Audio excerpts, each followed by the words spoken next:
l'organisme pionnier de l'allergie en France et ça c'est sûr. Donc la filière en Tunisie. J'en ai le plaisir.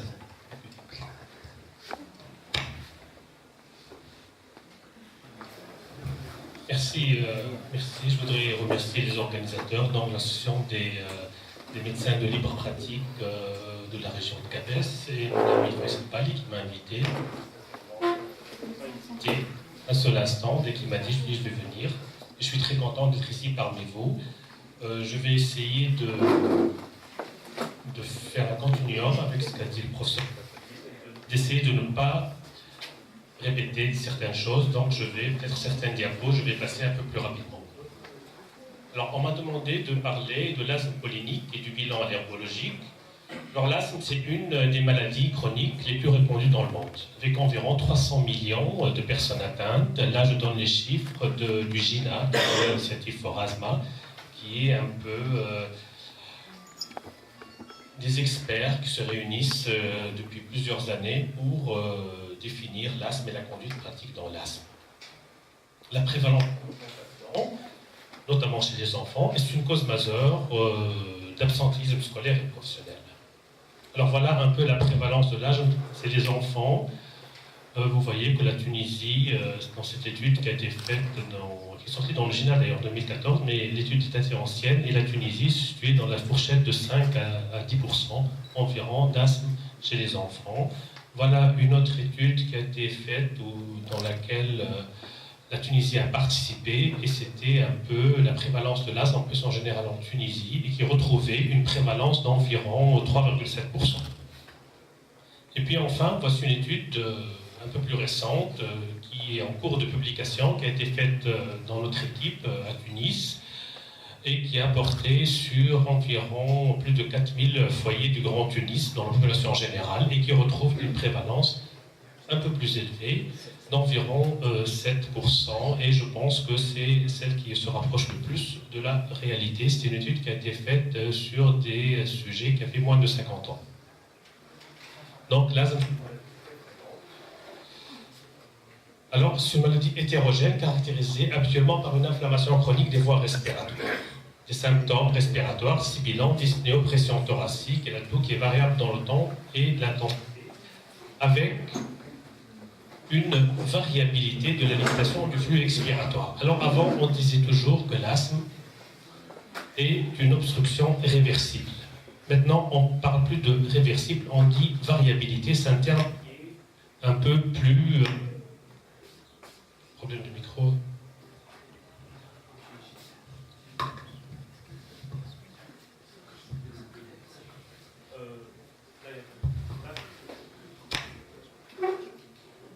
Voilà.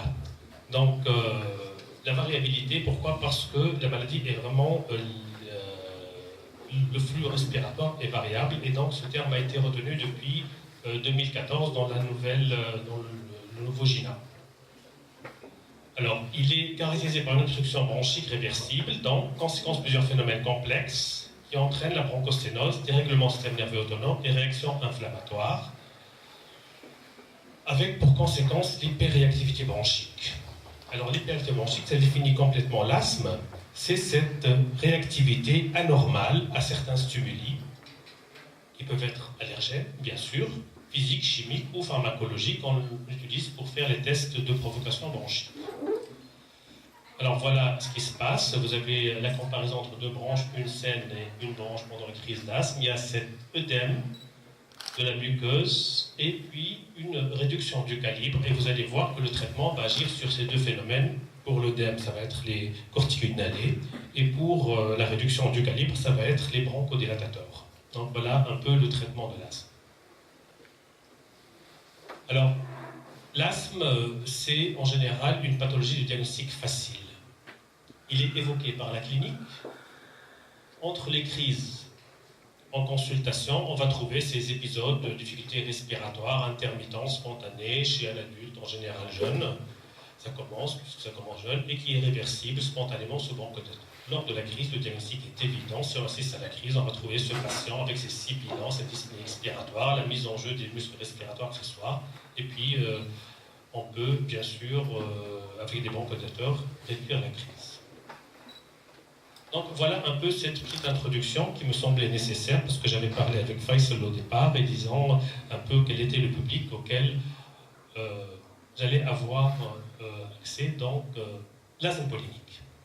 Alors l'asthme pollinique, c'est une forme particulière d'asthme. C'est un asthme allergique, donc je n'ai pas parlé des asthmes non allergiques, donc je vais me concentrer sur l'asthme allergique, et c'est l'asthme saisonnier. C'est-à-dire que pendant la saison où il est exposé, le sujet est exposé à un pollen auquel il est allergique, il va avoir ses crises d'asthme. Et pendant le reste de l'année, il peut ne pas avoir de crise d'asthme. Alors s'il est allergique à plusieurs pollens, il va avoir plusieurs types de réactions pendant plusieurs périodes, et c'est tout le métier de l'allergologue pour un peu définir, retrouver le pollen auquel il est exposé et un peu, éventuellement, on en a parlé tout à l'heure, on va en parler encore un peu, proposer un traitement adéquat, notamment une immunothérapie allergénique. Alors l'asthme allergique il commence très souvent pendant l'enfance. Pourquoi? Parce que le sujet va se sensibiliser en général à un allergène, notamment un pollen, et puis après il va avoir systématiquement ces réactions. Et je vous dis tout de suite que c'est un des allergènes auxquels on ne peut pas faire d'éviction, parce que quand on va traiter une allergie, en général, le premier traitement c'est éviter l'allergène. Alors si je suis allergène au chat, eh ben, je ne fréquente plus de chat et j'aurai plus la gêne, ou très peu de gêne. Par contre, le pollen, il est dans l'air, il est véhiculé par le vent, on ne peut pas y échapper, à moins de déménager dans un endroit où il n'y a pas ce pollen-là. Alors, le mécanisme de l'asthme, et on va parler du pollen, la majorité des syndromes asthmatiques est provoquée par des substances produites dans l'environnement naturel. Parmi ces substances, les pollens et aussi les spores de moisissure, on avait vu avec le professeur Chaffedin une image de moisissure, ils jouent un rôle dominant. L'étude de la fréquence des cas d'asthme dans le temps et les données montrent que les variations importantes, majoritaires, sont dues à la production saisonnière de pollen. Vous allez voir, en fait, parce que il y a des asthmes polliniques isolés, mais très souvent, le sujet, il est allergique à plusieurs éléments, et puis l'asthme, l'allergie fait partie d'une variante de sa maladie. Donc, il serait gêné pendant le reste de l'année, mais beaucoup plus gêné pendant la saison pollinique. Et c'est à peu près la même chose aussi pour les rhinites allergiques. Très souvent, il est gêné, il a sa rhinite à peu près de temps en temps, et puis pendant la saison où il est exposé à ce pollen, il va faire ces grosses crises de rhinite. Alors les pollens sont émis par de nombreuses plantes et disséminés par le vent. Ils sont très petits et pour atteindre l'intérieur du tractus respiratoire et induire des symptômes asthmatiques. Donc, ils constituent chez les végétaux supérieurs l'élément fécondant mâle de la fleur. C'est des muscules graines en forme plus ou moins ovoïde de quelques dizaines de micromètres de diamètre. On a vu 10 micromètres environ. Ils sont à l'origine des rhinites saisonnières qui accompagnent l'asthme saisonnier, encore appelé pour cette raison l'asthme pollinique. Alors, des calendriers de production des principaux pollens sont établis par les botanistes. Et en dehors de la période de novembre à janvier, où il y a moins d'émissions de pollen, il y a plusieurs vagues de production de pollen. Donc, vous avez tout au long de l'année des pollens particuliers qui vont se produire et se manifester. Et très souvent, les allergologues connaissent le calendrier pollinique, et nous, bon, on avait dit tout à l'heure qu'on n'a pas de calendrier pollinique récent. Il y a eu des calendriers qui ont été faits dans les années 80, mais sur la région de Sousse, par feu professeur Schneier, dans la région Sousse, avec l'équipe de Sousse, mais on n'a pas de calendrier pollinique sur toute la Tunisie. C'est dommage. Donc, nous, ce qu'on fait, on se rapproche un peu des calendriers polliniques du sud de la France. Ça ressemble un peu, surtout pour le nord de la Tunisie, peut-être un peu moins pour le sud, bien entendu. Alors, les principaux pollens allergisants, alors il faut que le pollen donc arrive dans les muqueuses respiratoires. Et les pollens allergisants sont émis par les plantes anémophiles, et ça a été dit. Donc, et les plantes entomophiles n'entraînent pas d'allergie, puisque ce pollen-là est emporté par les insectes et non pas par le vent.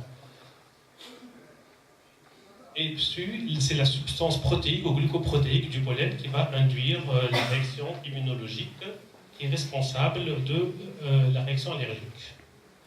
Alors voilà un peu, vous avez ici un tableau de plusieurs arbres avec leur potentiel pollénique. Alors le potentiel allergisant va de 0 à 5, et vous voyez que par exemple, alors nous, on a le cyprès en Tunisie, qui en a beaucoup, surtout dans le nord, et puis c'est un arbre qui est très allergisant. Donc on a aussi l'olivier, qui avec ici un index de 3 environ. Pour les herbacées, vous avez les graminées qui sont très allergisants. Alors l'ambroisie, on n'en a pas en Tunisie, c'est dans l'Europe qu'on trouve, mais pour nous, c'est surtout le pariétaire et les graminées qu'on trouve en Tunisie. Alors voilà un peu les principaux arbres qui donnent les pollinoses. Et vous voyez, donc vous avez le cyprès qu'on trouve chez nous. Alors vous voyez que sa pollinisation, c'est mars-avril. Pardon, je suis passé. Voilà, pollinisation, voilà, mars-avril. Et puis vous avez d'autres arbres. Alors, et pour l'olivier, qu'on a, c'est mai-juin. Parfois, ça commence en avril. Donc voilà un peu pour parler un peu du pollen et de ses caractéristiques.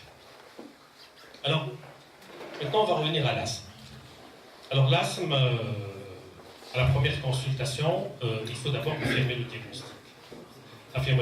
Après, on va aller faire notre bilan allergologique et faire le traitement adéquat. Alors il faut commencer, bien entendu, quand on a les signes cliniques et tout, signes cliniques de rhinite ou d'asthme, on va essayer de faire l'interrogatoire allergologique, qui est un élément très important.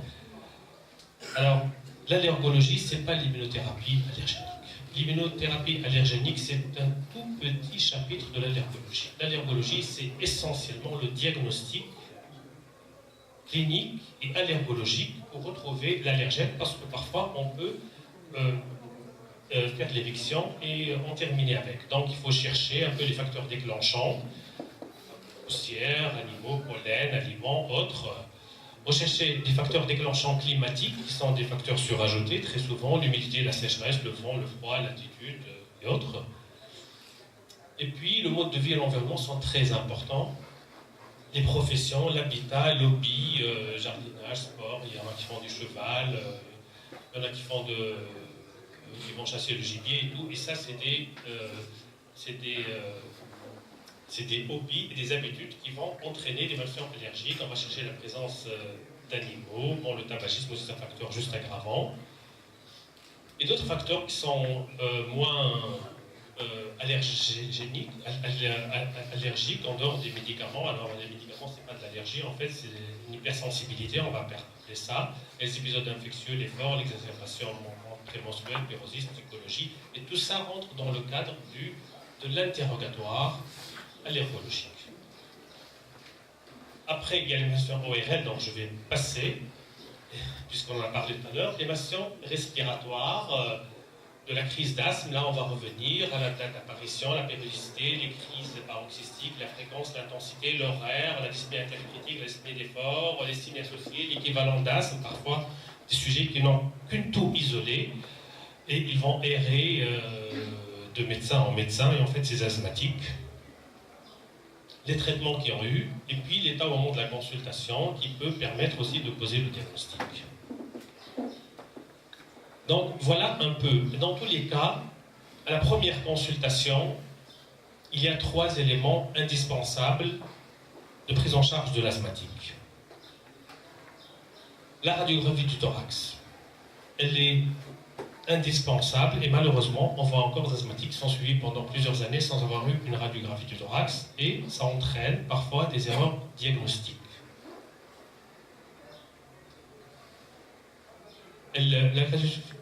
La radiographie du thorax, elle est essentielle pour le diagnostic différentiel. Et non pas le diagnostic positif, mais on s'attend chez un asthmatique d'avoir une radio normale ou bien juste une distension thoracique. Alors la deuxième chose, c'est la spirométrie. La spirométrie, pourquoi? Parce que, vous allez voir, elle est utile pour diagnostiquer, mais aussi pour classer la maladie en sévérité. Et puis le bilan allergologique, bien sûr, puisqu'on est dans l'asthme pollinique. Donc ça, c'est les 3 éléments essentiels de prise en charge, diagnostic, en première consultation chez l'asthmatique.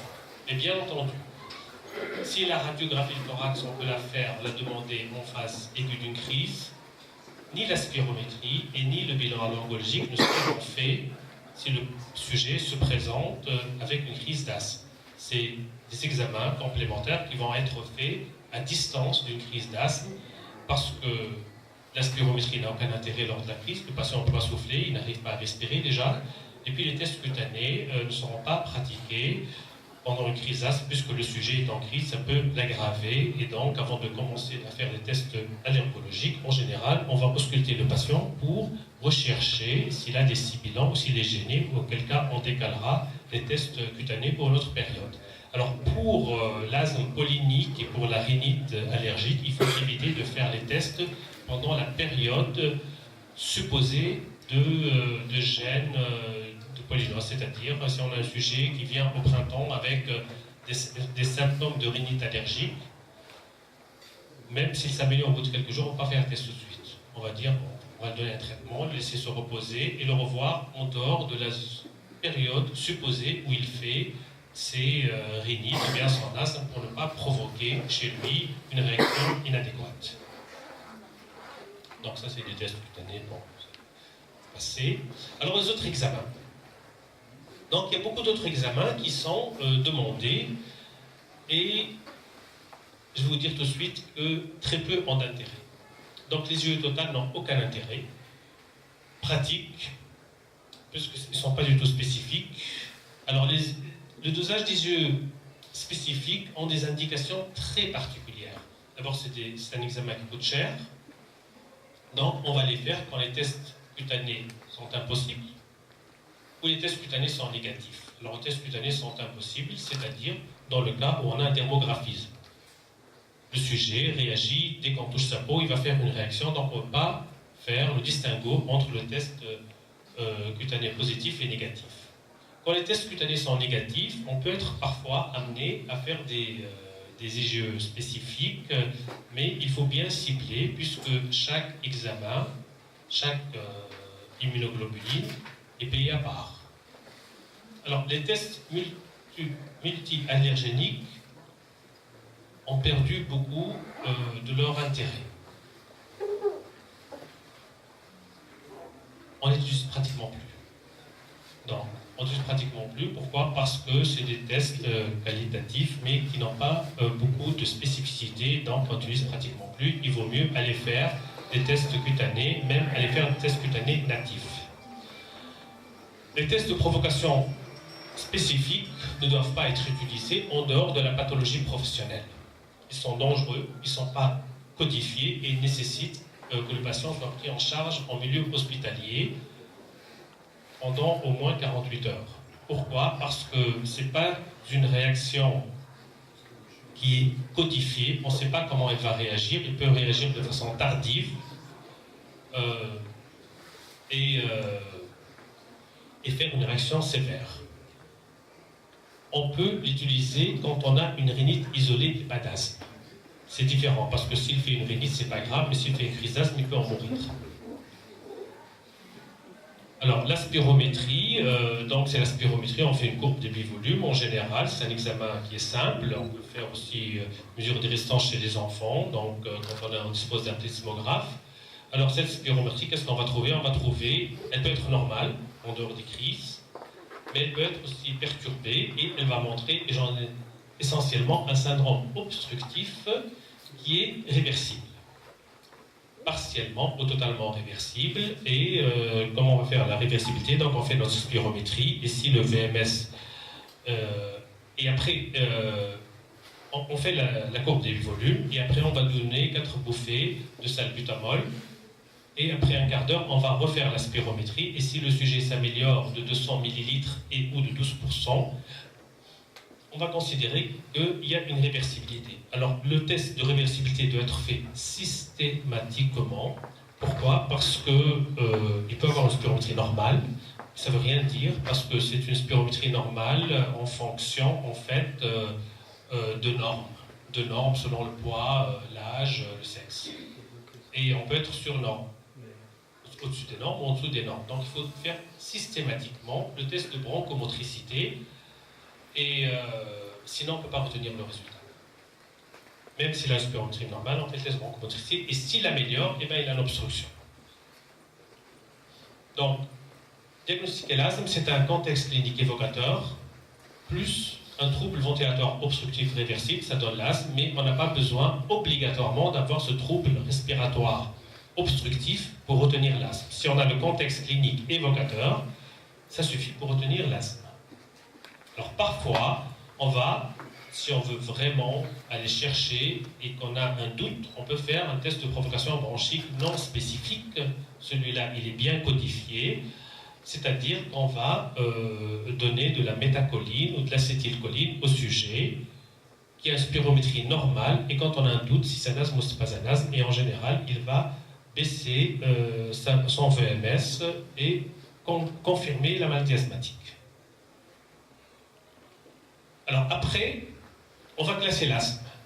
Donc on va classer l'asthme selon le contrôle, c'est la classification actuelle de l'asthme. Vous voyez, vous avez les caractéristiques, c'est les symptômes diurnes, la limitation aux activités, le symptôme nocturne, les besoins de traitement secours, la fonction respiratoire, l'exacerbation. Alors, cette classification de contrôle était valable jusqu'en 2014. En 2014, elle a un tout petit peu changé.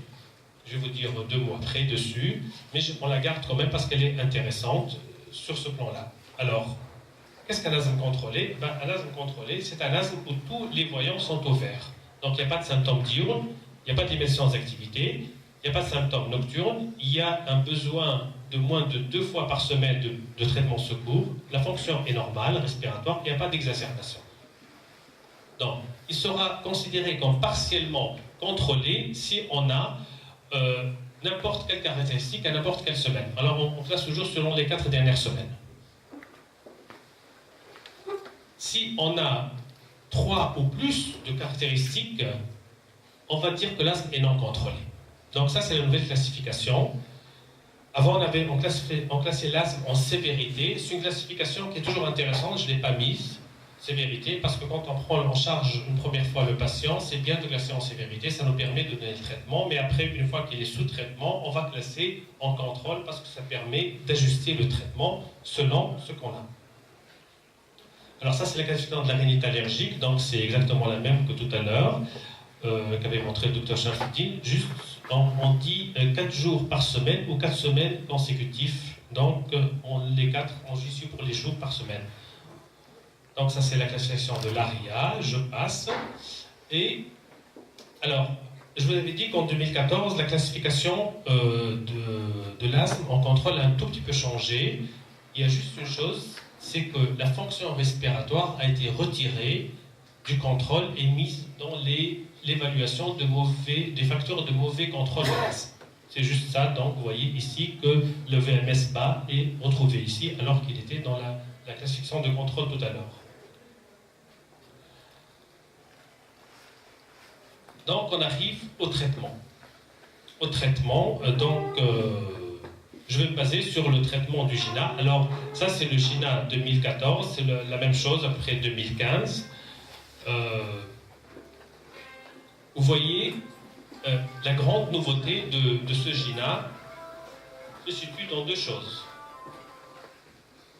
Alors, dans le GINA 2014, ça se situe... Attends, je cherche ma souris. Je trouve pas la souris. Ah, voilà. C'est à ce niveau-là. À ce niveau-là, donc, dans le step 1, donc, au premier stade, avant... Si vous vous souvenez un peu, on avait cette classification qu'on disait une classification en stade de sévérité. On avait l'asthme intermittent et l'asthme persistant. Et dans l'asthme intermittent, on ne donnait pas de traitement, sauf des bêta-2 à la demande. Avec la classification en contrôle, et en 2014, ils ont, dans le step 1, ils écrivent « considérer des faibles doses de corticostéroïdes inhalés ». C'est une révolution qu'ils ont fait passer doucement Mais c'est une révolution. C'est-à-dire que maintenant, n'importe quel asthmatique, on peut lui prescrire des corticoïnhalés au long cours. Donc, ils ont un peu éliminé ce qu'on appelait avant l'asthme intermittent. Donc, bêta-2, courte durée d'action à la demande, et éventuellement, on peut considérer le corticoïnhalé. La deuxième révolution, c'est que on dit qu'une fois qu'on a commencé à donner des corticoïnhalés à un asthmatique, c'est un traitement à vie. Donc, dans ce qu'on appelait avant le step-up, le step-down, ça veut dire la montée ou la descente du traitement, maintenant, même s'il est très bien le patient, on n'arrête plus les corticoïnhalés. C'est une petite révolution. Pourquoi? Parce que c'est une maladie inflammatoire et chronique. Et c'est logique, quand on a une maladie inflammatoire chronique, et ben on a toujours besoin d'un traitement anti-inflammatoire. Et les corticoïnhalés faiblement dosés ont montré toute leur innocuité chez l'asthmatique. Donc il ne faut pas avoir peur de prescrire des corticoïnhalés chez l'asthmatique. Ça, c'était la deuxième un peu révolution. Donc vous avez le premier stade, c'est corticoïnhalés faiblement dosés, éventuellement à considérer. Ça veut dire que si on commence, on le garde. Et puis, on a les bêta-2 courte durée d'action à la demande. Après, le deuxième stade, c'est des corticoïnhalés faiblement dosés ou bien des antileucotriènes. Alors, les antileucotriènes, c'est le traitement de l'asthme le plus vendu aux États-Unis. C'est-à-dire le premier traitement. Pourquoi? Parce que les Américains, en fait, parce que c'est eux qui ont créé les antileucotriènes, c'est simple. Comme vous avez, par exemple, dans les pneumonies, si vous avez des consensus européens, on a l'augmentin en première intention. Dans le consensus américain, on a les macrolides. Pourquoi? Parce que les principaux macrolides sont américains. Donc c'est un peu aussi un jeu comme ça. Mais alors les antileucotriènes, on les donne pas mal chez les enfants pour éviter les corticoïdes. Donc on parle d'asthme d'une façon générale. On va arriver au traitement de l'asthme pollinique, mais on parle d'asthme général parce que l'asthme pollinique, c'est une toute petite partie de l'asthme, et vous allez voir qu'on va y arriver dans la plaque, sur la plaque dessus. Après, donc on a le troisième stade, c'est de faibles doses de corticoïnhalés associées au bêta-2 longue durée d'action. Ou bien, alors vous voyez, il y a une chose qui est importante, dans le step 2, step 3 et step 4, il y a toujours comme alternative la théophiline. Elle n'a pas disparu, la théophiline. C'est un médicament qui reste efficace et qui peut éventuellement remplacer les bêta-2 longue durée d'action quand on n'a pas les moyens d'acheter les bêta-2 longue durée d'action. Mais c'est théophiline à faible dose, pas comme on le donnait avant. Et puis après, on augmente les doses de corticoïdes inhalés avec les bêta-2 longue durée d'action. Et puis le stade 4, alors il y a en plus des anti-IgE, et parfois on va donner des petites doses de corticoïdes oraux. Vous voyez, oral corticostéroïdes. Donc voilà un peu le traitement actuel de l'asthme. Alors, ce qu'il n'y a pas ici, et ce qui existe dans le GINA 2015, c'est les anticholinergiques longue durée d'action. Donc ils ont été introduits GINA 2015. Alors là, je vais passer, puisqu'on a parlé tout à l'heure, c'est l'ARIA, le traitement ARIA. Donc, je vais passer pour la rhinite. Donc, voilà un peu le GINA, ce que nous dit pour l'asthme. Alors, le traitement de l'asthme pollinique et de l'asthme de façon générale, il faut améliorer l'environnement, éviter les allergènes identifiés. Là, vous avez une armée d'acariens. Lutter contre le tabagisme, lutter contre la pollution.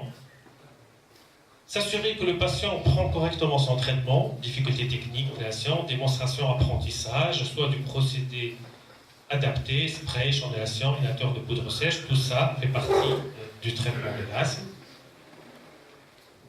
Alors, l'immunothérapie allergénique. Donc, on disait tout à l'heure qu'on utilisait avant le terme impropre de sensibilisation spécifique parce que ce n'est pas une sensibilisation, c'est une immunothérapie allergénique. Parce qu'en fait, on ne supprime pas la sensibilité du patient à tel ou tel allergène, mais on en facilite la tolérance. Il devient plus tolérant, et le terme d'immunothérapie spécifique n'est pas plus pertinent parce qu'elle n'est pas spécifique. Elle est utilisée dans d'autres domaines pathologiques, en rhumato, en oncologie. Donc, le terme adéquat actuellement, c'est l'immunothérapie allergénique. Et on ne doit plus parler que de ce terme-là. Et on va parler d'immunothérapie allergénique sous-cutanée et d'immunothérapie allergénique sublinguale selon la voie d'administration. Alors, c'est la seule méthode qui peut prétendre agir sur le mécanisme physiopathologique de base de l'allergie. C'est le seul traitement de l'allergie. Les antihistaminiques, ils préviennent la réaction allergique. L'éviction nous éloigne de l'allergène, mais l'immunothérapie allergénique, elle traite l'allergie, elle rend le sujet tolérant à un allergène donné. Elle doit être utilisée le plus tôt possible dans l'histoire de l'asthme. Et l'objectif est de réduire la sensibilité aux allergènes par différents mécanismes immunologiques. Alors, il y a l'immunothérapie allergénique sous-cutanée qui est ancienne et c'est la première technique qui a été utilisée et validée de façon formelle. Alors, les modalités, c'est une progression des doses en 12 ou 14 semaines, puis rappel dosé fixe à 15 jours, puis tous les mois. L'immunothérapie allergénique sous-cutanée doit être obligatoirement réalisée par un médecin ou sous sa surveillance, donc en sa présence. Et on va garder après le sujet sous surveillance pendant 30 minutes après l'injection. Et il faut aussi disposer d'un matériel minimum de réanimation, d'adrénaline essentiellement. Ça, c'est médico-légal. Médico-légal, garder le patient après l'injection, et médico-légal, avoir de l'adrénaline à disposition pour, si on a une réaction syndromique, pouvoir agir dessus. Alors, les avantages de l'immunothérapie allergénique sous-cutanée, c'est que les doses et l'observance sont contrôlées par le médecin.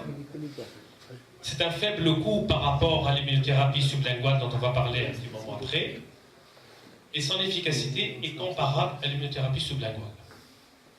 L'inconvénient, il est parfois difficile à faire accepter par les patients, les enfants qui ne veulent pas se faire piquer. Elle nécessite de se déplacer chez le médecin. Il y a des réactions locales souvent gênantes. Alors, et après, quand on arrive à certaines doses, les allergologues parmi vous le savent, on va avoir un peu de l'injection qui va enfler, ça fait mal, parfois il y a une petite gêne, et parfois on a des réactions générales anaphylactiques. Donc voilà les inconvénients de l'immunothérapie allergénique sous-cutanée. Alors la sublinguale, c'est la voie d'avenir, et toutes les publications récentes prouvent son efficacité à dose forte dans la rhinite saisonnière, au pérannuel et dans l'asthme, notamment modéré et sévère. Alors, sublingual, il y avait des gouttes, maintenant il y a des comprimés. Alors ça a été démontré de façon formelle l'efficacité dans la rhinite allergique, de façon formelle. Dans l'asthme, c'était encore controversé jusqu'à une date très récente. Et là, ils viennent d'avoir des publications formelles d'amélioration d'asthme par une immunothérapie sublinguale, orale, on va dire, en comprimé, dans l'allergie aux acariens. Alors, dans l'allergie au pollen, c'était montré depuis quelques années l'efficacité par voie orale de l'allergie au pollen. Mais dans l'allergie aux acariens, ce n'était pas démontré, et ça vient d'être démontré dans une dernière étude par le produit de chez ALK. Donc, d'ailleurs, Alain Didier l'a présenté le CPLF, le dernier CPLF. Ils ont montré qu'en donnant de l'immunothérapie allergénique en comprimé dans l'acarien, on avait une diminution des besoins en corticoïdes inhalés et en bêta-2 longue durée d'action avec une baisse des exacerbations. Donc c'est très très intéressant. Alors, il faut savoir une chose, alors cette immunothérapie sublinguale est donnée en forme liquide, en gouttes, comme on dispose en Tunisie. Bon, maintenant il y a une rupture de stock. Pendant quelques mois, on a une rupture de stock. Et on peut monter très rapidement en dose. Ou bien en comprimé. On n'a pas encore les comprimés en Tunisie. On ne risque pas de les avoir très rapidement parce que c'est relativement cher. Et l'intérêt, c'est que... Alors, une chose évidente, c'est que avant, quand on donnait en sous-cutané, on donne des doses très très petites, de 0,6 à 0,10 millilitres, des doses de 10 IR. Par la voie orale, on donne 300 IR en comprimé. On donne des doses beaucoup plus importantes et qui sont plus efficaces probablement. Alors les avantages, c'est facile d'emploi par le patient, pas d'effets secondaires graves, excellente efficacité à forte dose, 300 IR par jour. Alors je vous dis que dans la sous-cutanée, on donne 0,6 millilitres de 10 IR par mois. Donc vous voyez qu'il y a une différence énorme. Par contre, l'inconvénient, c'est que l'observance n'est pas sûre, parce que dans la sous-cutanée, le patient va venir chez le pneumologue ou chez l'allergologue et faire ça en injection tous les mois. Par contre, là, il prend son comprimé ou bien ses gouttes chez lui. Et puis, l'autre gros problème, c'est qu'ils sont très chers.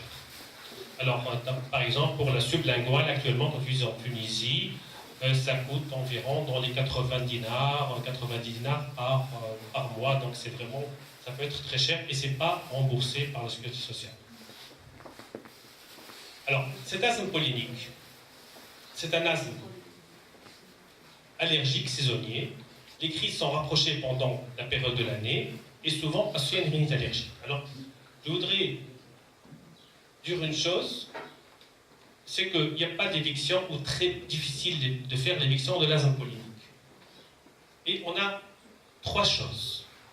Il faut différencier, il ne faut pas confondre. On doit traiter l'asthme. Traiter la rhinite, si elle est associée bien sûr, et traiter l'allergie. C'est-à-dire que le traitement de l'asthme, ce n'est pas l'immunothérapie allergénique. L'immunothérapie allergénique, c'est le traitement de l'allergie qui entraîne les crises d'asthme. Mais on doit traiter l'asthme, c'est-à-dire qu'on ne peut pas se passer des corticoïdes inhalés et très souvent des bêta-2 longue durée d'action. Très souvent, il y a des médecins qui font la confusion entre traiter l'allergie et traiter l'asthme. C'est deux choses différentes. On doit traiter l'allergie pour améliorer l'asthme, mais on doit traiter l'asthme et traiter la rhinite. Le professeur Chafedine avait dit tout à l'heure les corticoïdes inhalés, les antihistaminiques, et avec ça, on a les corticoïdes inhalés par voie générale, par voie bronchique, et puis on a l'immunothérapie allergénique si elle est indiquée. Elle n'est pas toujours indiquée. L'immunothérapie allergénique, ça a été dit, mais je voudrais le redire et conclure dessus, elle doit être proposée quand il y a une allergie claire, les émotions allergiques sont vers un allergène et le bilan allergologique est aussi vers cet allergène. Il est illusoire de faire une immunothérapie allergénique au pollen de graminées si la clinique est pérannuelle. C'est illusoire. Ça veut dire qu'il y a les pollens de graminées, mais la clinique est pérannuelle. Donc c'est très important que la clinique doit coller avec l'allergène considéré si on veut proposer une immunothérapie allergénique. Je vous remercie.